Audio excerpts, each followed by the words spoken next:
Hello అండి. నమస్తే అండి అందరికీ. నేను ఒక కథ చెప్తున్నాను. ఈ కథ విని మీరు నా ఛానల్ ఆదరిస్తారని కోరుకుంటున్నానండి. నమస్తే అండి. కథ స్టార్ట్ చేస్తున్నాను, వింటారా? అమ్మ, తాతయ్య వచ్చారు. బయట ఆడుకుంటున్న 4 ఏళ్ల పవన్ అంటూ లోనికి పరిగెత్తుకుంటూ వస్తూ అరిచాడు. ముందు గదిలో పేపర్ చదువుకుంటున్న శంకర్ కొడుకు అరుపులకి ఆశ్చర్యంగా తలెత్తి చూశాడు. గేటు బయట రిక్షాలో ఉన్న చలపతి జేబులో నుండి పర్సు తీయటం చూసి పరుగులాంటి నడకతో బయటికి వెళ్ళాడు శంకర్. ఉండు నానా, నేనిస్తాను అంటూ జేబులో నుండి డబ్బులు తీసి రిక్షావాడికి ఇచ్చాడు. ఫోన్ చేయలేదే, బస్టాండ్కి వచ్చేవాడిని కదా. రిక్షా దిగటంలో తండ్రికి సాయం చేస్తూ అన్నాడు. కొడుకుతో కలిసి లోపలికి నడుస్తూ అనుకోకుండా బయలుదేరానురా. ఈ ఊరేమన్నా నాకు కొత్త, ఈ మాత్రం దానికి ఎందుకులే అని ఫోన్ చేయలేదు అన్నాడు చలపతి. ఇద్దరు లోపలికి వచ్చి కూర్చున్నారు. అక్కయ్య, బావగారు అంతా బాగున్నారా మావయ్య? వంటగదిలో నుండి మంచినీళ్ళ గ్లాసుతో వచ్చిన ఈశ్వరి అంది. తాతయ్య, పెద్దనాన్ని పెద్దమ్మని తీసుకురాలేదే? తాతయ్య గారి కాళ్ళు చుట్టేస్తూ అంటున్నాడు పవన్. లేదురా తాత, ఈసారి వచ్చినప్పుడు తీసుకువస్తాలే. పెద్దమ్మ పెద్దనాన్న నీకు బిస్కెట్లు, చాక్లెట్లు, స్వీట్లు ఇచ్చారు. అమ్మని అడిగి తీసుకో. మంచినీళ్ళు తాగిన గ్లాసు తన కోడలికిస్తూ మనవడితో అన్నాడు. వంటగదిలోకి వెళ్తున్న తల్లి వెనకే గంతులేస్తూ వెళ్ళాడు పవన్. నాన్న ఇక్కడికి ఎప్పుడు వచ్చినా అన్నయ్యతో ఫోన్ చేయించి బయలుదేరేవారు. తనే స్వయంగా బస్టాండ్కి వెళ్ళి తీసుకువచ్చేవాడు. అలాంటిది ఇవాళ ఏమిటి చెప్పా పెట్టకుండా సడన్గా వచ్చారు? ఒకవేళ ఆలోచనలతో సతమతమవుతున్న శంకర్కి ఆ తలకి దెబ్బేంట్రా అని తండ్రి వేసిన ప్రశ్నకు ఉలిక్కుపడి, అబే ఏం లేదు, చిన్న దెబ్బ తగిలింది, నుదుటికున్న కట్టును తడుముకుంటూ తడబడుతూ కంగారు పడుతూ అన్నాడు. తండ్రి దాని గురించి ఇంకేమీ ప్రశ్నించకపోవడంతో అమ్మయ్య అని ఊపిరి పీల్చుకున్నాడు. తండ్రి ఆ గాయం గురించి వివరాలు అడిగితే ఏం చెప్పాలో ఎలా చెప్పాలో ఇబ్బంది పడే పరిస్థితిని తప్పినందుకు మనసులో ఆనందించాడు. అబ్బాయికి ఏదమ్మా కాఫీ? తనకి కాఫీ కప్పు అందించిన కోడల్ని అడిగాడు. ఈశ్వరి భర్త వంక చూసింది. శంకర్ మొహం తిప్పుకున్నాడు. అబ్బాయికి కాఫీ ఏది అని అడుగుతుంటే మీరిద్దరేంటి ఒకరి ముఖం ఒకరు చూసుకుంటున్నారు? పాలు, పంచదార, కాఫీ పౌడర్ కూడా అయిపోయాయా? ఏమీ ఎరగనట్టుగా అమాయకంగా అన్నాడు చలపతి.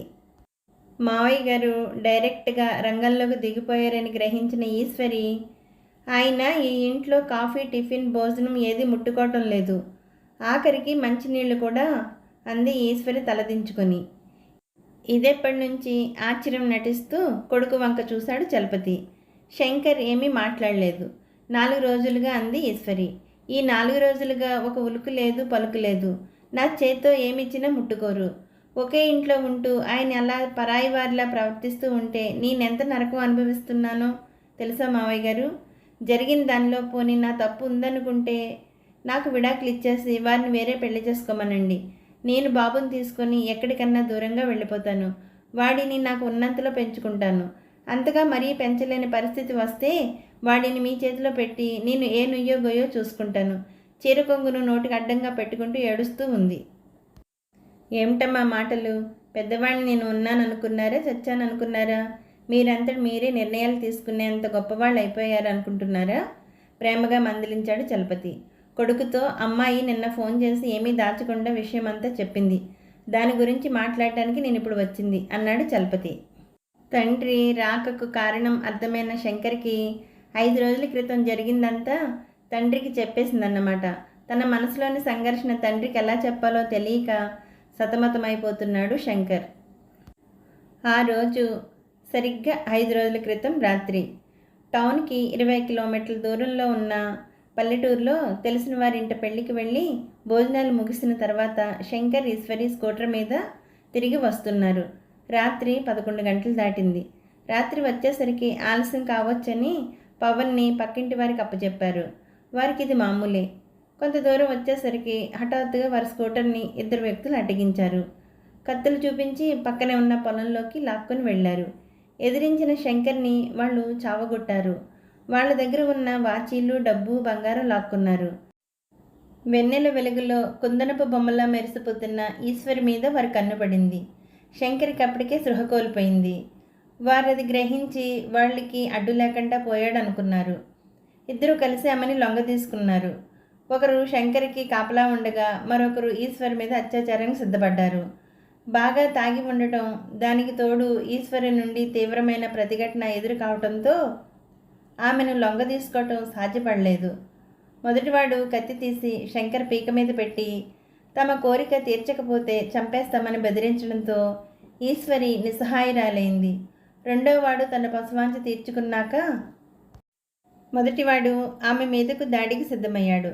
అనుకోకుండా పోలీస్ పెట్రోల్ వ్యాన్ అటుగా రావటం, రోడ్డు మీద పడి ఉన్న స్కూటర్ని చూసి అనుమానంతో వ్యాన్ ఆగటం, అందులో నుండి పోలీసులు దిగి చుట్టూ గాలించడం చూసి రెండోవాడు పోలీస్ అంటూ పరిగెత్తుకొని మొదటివాడిని హెచ్చరించగా వాడు ఈశ్వర్ మీద అత్యాచారం చేయటం విరమించుకొని ఇద్దరు పొలాలకు అడ్డం పడి పారిపోయారు.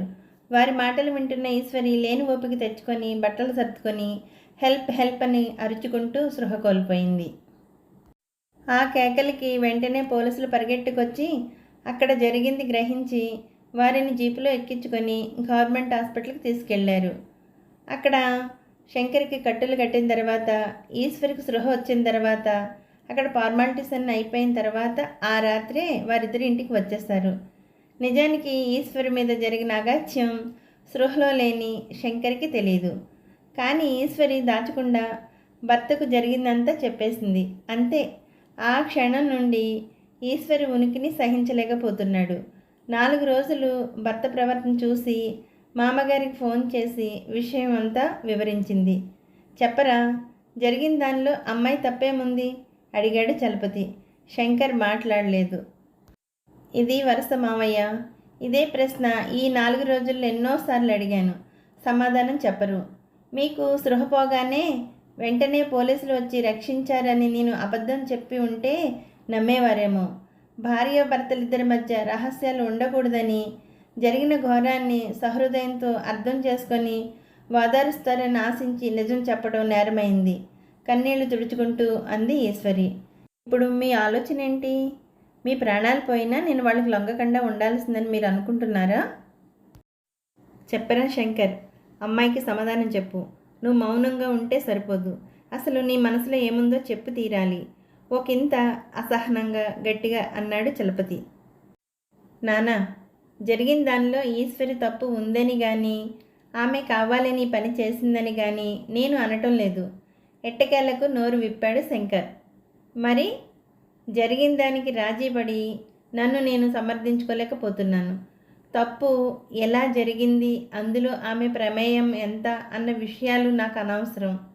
నా జీవితం అంతా పవిత్రంగానే గడిచింది. నా జీవితాన్ని పంచుకునే సహధర్మచారిని కూడా పవిత్రంగానే ఉండాలని నేను ఆశిస్తాను. అంతే అన్నాడు శంకర్. అప్పుడు నువ్వు ఒక పని చేయాల్సింది. సినిమాల్లో చూడు, వైట్ డ్రెస్ వేసుకున్న హీరో 10 లారీల్లో వచ్చిన గుండాలని బట్టలు నలగకుండా, మరక పడకుండా, క్రాఫ్ చెదరకుండా ఒంటి చేత్తో వారందరినీ చావగొట్టినట్లు వారందరినీ చితగ్గొట్టి నీ భార్య పవిత్రతను కాపాడుకోలేకపోయావా? అది నీ ధర్మం కాదా? నిన్ను నువ్వు రక్షించుకోలేనప్పుడు నీ భార్య తనను తాను ఎలా కాపాడుకోగలదు? చెప్పరా అన్నాడు చలపతి. మళ్ళీ మౌనమే సమాధానమైంది. ఒరే శంకర్, నీకొక కథ చెప్తాను. ఆ కథ విని నీ నిర్ణయం ఏంటో చెప్దు కానీ. కథ అంటే కథ కాదు, ఒక ఊరిలో జరిగిన యథార్థ గాథ. ఏ ఊరు వాళ్ళు ఒక జంట ప్రేమించుకొని ఇరువైపు పెద్దవాళ్ళు అంగీకరించకపోవడంతో ఇంట్లో నుండి పారిపోయి ఒక ఊరు వచ్చారు. మైళ్ళ దూరంలో ఉన్న ఫ్యాక్టరీలో భర్తకు ఉద్యోగం దొరకడంతో ఆ ఊరిలో కాపురం పెట్టారు. భర్త ప్రతిరోజు సైకిల్ మీద వస్తూ ఉండేవాడు. 4 ఏళ్ళు బాగానే గడిచింది. వాళ్ళకి 3 ఏళ్ల బాబు కూడా ఉన్నాడు. ఒకరోజు ఫ్యాక్టరీకి వెళ్తున్న భర్తని లారీ ఢీకొట్టింది. సైకిల్ మించి పడిపోయిన అతని 2 కాళ్ళ మీదుగా లారీ చక్రాలు వెళ్ళడంతో నుజ్జు నుజ్జు అయిపోయాయి. చూసిన వారు అతన్ని హాస్పిటల్లో చేర్పించి వెళ్ళిపోయారు. భర్తను పరీక్షించిన గవర్నమెంట్ డాక్టరు వెంటనే ఆపరేషన్ చేసి 2 కాళ్ళు మోకాళ్ళ కింద నుంచి తీసివేయాలని, ఆలస్యం చేస్తే పెద్ద ప్రాణానికి ప్రమాదమని, ఆపరేషన్ చేయించడానికి తనకి 5,000 లంచం ఇవ్వాలని అతని భార్యకి చెప్పాడు. ఇది జరిగి 30 ఏళ్ళు కావస్తుంది. అప్పుడు 500 అంటే ఇప్పుడెంతో ఆలోచించు. భార్య తరపు వాళ్ళు సంపన్నులే అయినప్పటికీ వాళ్ళని ఎదిరించి పెళ్లి చేసుకోవడంతో వాళ్లతో సంబంధ బాంధవ్యాలు తెగిపోయాయి. చెంకలో బిడ్డ తప్పించి చేతిలో చిల్లి గవ్వలేదు. ఆమె తన పరిస్థితి అంతా డాక్టర్కి వివరించి చెప్పింది. అప్పుడు ఆ డాక్టర్ తన కోరిక తీరిస్తే ఆపరేషన్ ఉచితంగా చేస్తానని షరతు పెట్టి తన మనసులోని కోరిక బయటపెట్టాడు. భర్త కోసం శీలం వదులుకోవాలా, లేక శీలం కోసం భర్తను వదులుకోవాలా? ఏం చేయాలామె అన్నాడు చలపతి. తన శీలాన్ని పణంగా పెట్టి ఆమె తన భర్తను కాపాడుకుంది. ఇదేగా మీరు చెప్పేది? నేననేది ఏమిటంటే, ఏదో చెప్పబోతున్న కొడుకుని ఆగమని చేత్తో సైగ చేసి వారించాడు చలపతి. నువ్వు చెప్పింది కరెక్టే. అయినా ఈ కథ ఇంతటితో అయిపోలేదు. అసలు కథ ఇక్కడే మొదలైంది. 3 నెలలు ఆసుపత్రిలో గడిపి ఇంటికి వచ్చిన భర్తకి భార్య గర్భవతి అని తెలిసింది. ఆపరేషన్ ముందే భర్తకి భార్య అంతా చెప్పడంతో భార్య గర్భానికి కారకులు ఎవరు? భర్తకు తెలుసు. ఈ బిడ్డ నాకు అక్కర్లేదు, నేను అబార్షన్ చేయించుకుంటాను అంది భార్య. ప్రాణం పోసే శక్తి లేని మనిషికి ప్రాణం తీసే హక్కు లేదు. ఒకరు చేసిన దుర్మార్గానికి ఏ పాపం తెలియని పసిప్రాణాలు తీయటం తప్పు అని భర్త భార్యని మందలించాడు. భార్య కన్నా బిడ్డని తన సొంత బిడ్డతో సమానంగా పెంచాడు. ఈ రహస్యం వాళ్ళిద్దరి గుండెల్లో మౌనంగా నిక్షిప్తమైపోయింది తప్ప 3వ కంటికి తెలియదు అన్నాడు చలపతి. 3వ కంటికి తెలియకపోతే మరి మీకెలా ఆ రహస్యం తెలిసింది? అనుమానంగా చూస్తూ అన్నాడు శంకర్. ఇప్పుడు చెప్పిన దాంట్లో ఒక్క విషయం కల్పించాను. ఆనాటి ప్రమాదంలో మీ నాన్న 2 కాళ్ళు పోలేదురా, ఒక కాళ్ళే పోయింది అంటూ ఎడమకాలి పంచెను పక్కకు తప్పించి తన జైపూర్ ఆర్టిఫిషియల్ కాళ్ళు చూపించాడు. నిర్ఘాంతపోయింది ఈశ్వరి. ఒక్కసారిగా శంకర్ నిర్ఘాంతపోయాడు. మెదడులో మొదలైన ప్రకంపనలకు తన బుర్ర బద్దలైపోతున్నట్లు అనిపించింది. అంటే అంటే అంటూ ఆ బిడ్డ నేనేనా అన్నట్టు అనుమానంగా చూశాడు. చలపతి మౌనంగా తలాడించాడు. శంకర్ గుండెల్లో అగ్నిపర్వతాలు బద్దలైనట్లు అనిపించి చివాలున లేచి బెడ్రూమ్లోకి వెళ్ళి విసురుగా తలుపు వేసుకున్నాడు. తొందరపడి భర్త ఏ నిర్ణయం తీసుకుంటాడన్న కంగారులో ఈశ్వరి ఏమండి ఏమండి తలుపు తీయండి అంటూ తలుపులు బాదుతూ అరవసాగింది. నువ్వు అనవసరంగా బెంబేలు పడకమ్మా, వాడేదో అగత్యానికి పాల్పడతాడేమో అని అనుకుంటున్నావేమో. అంత బలహీనమైన మనస్తత్వం కాదు వాడిది. నువ్వు ప్రశాంతంగా ఉండు చలపతి గంభీరంగా అన్నాడు. మామగారు ధైర్యం చెప్పినా ఈశ్వరి ఆందోళన చెందుతూనే వంట పూర్తి చేసింది. మధ్యాహ్నం 1 గంట అయింది. చలపతి బెడ్రూమ్ దగ్గరికి వెళ్ళి ఒరే శంకర్, 1 గంట అయింది, భోజనానికి రా అని పిలిచి డైనింగ్ టేబుల్ దగ్గరికి వెళ్ళి కూర్చున్నాడు. కొన్ని క్షణాల తర్వాత బెడ్రూమ్ తలుపులు తెరుచుకున్నాయి. శంకర్ మౌనంగా వచ్చి తండ్రి పక్కన కూర్చున్నాడు. భర్తకు వడ్డించాలా వద్దా? ఈశ్వరి డైలమాలో పడింది. ఈశ్వరి, నాకు భోజనం వడ్డించు.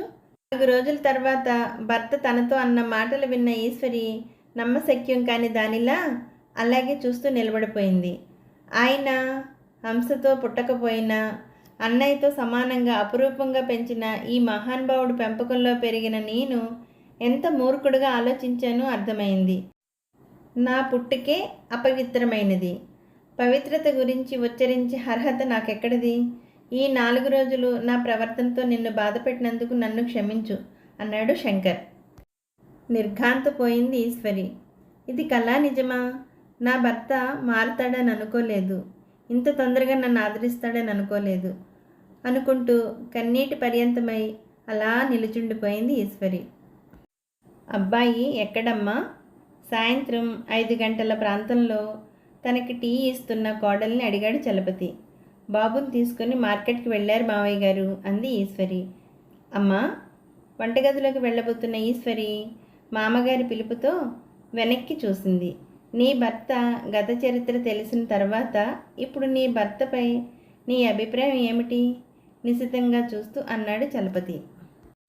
అదేంటి మావయ్య గారు అలా అడిగారు? అయినా గతం గురించి తెలిసాక ఆయన పట్ల నా అభిప్రాయం మారిపోయిందేమోనని మీరు అనుకుంటున్నారా? అప్పుడు ఇప్పుడు ఎప్పుడు ఆయన్ని భర్తగా గౌరవిస్తాను. భార్యగా నేను అందించవలసిన సేవలను ప్రేమ అనురాగాలతో ఎప్పుడూ లోటు రానివ్వను. వారి నుండి కూడా నేను అదే ఆశిస్తాను. అంతే. ఎదుటి మనిషిలో తప్పులు నిర్ణయించే అర్హత మరొకరికి ఎలా ఉంటుంది? గతం జరిగిపోయిన కళ. ఆ కళ ఆనందకరమైతే తీయని అనుభూతిగా గుండెల్లో దాచుకోవాలి. బాధాకరమైతే పీడకల్లా మర్చిపోవాలి.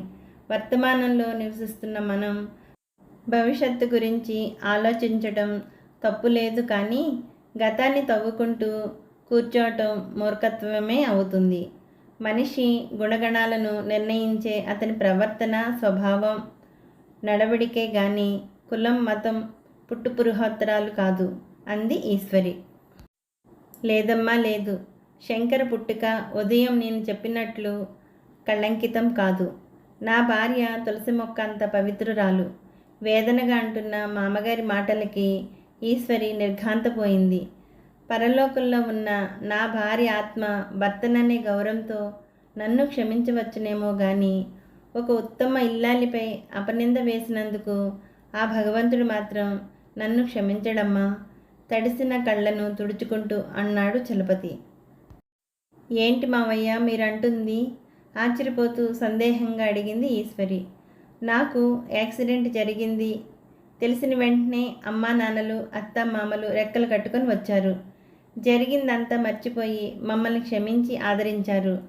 మా అత్తగారి తరపు వాళ్ళు స్థితిమంతులు కావటంతో సిటీకి తీసుకువెళ్ళి ఎంతో డబ్బు ఖర్చు పెట్టి ఖరీదైన వైద్యం చేయించారు. అంతేగాని గవర్నమెంట్ డాక్టర్ లంచం అడగలేదమ్మా. నేను చెప్పిందంతా కల్పితం. మరి ఇందాక అలా ఎందుకు చెప్పారు? అయోమయంగా అంది ఈశ్వరి.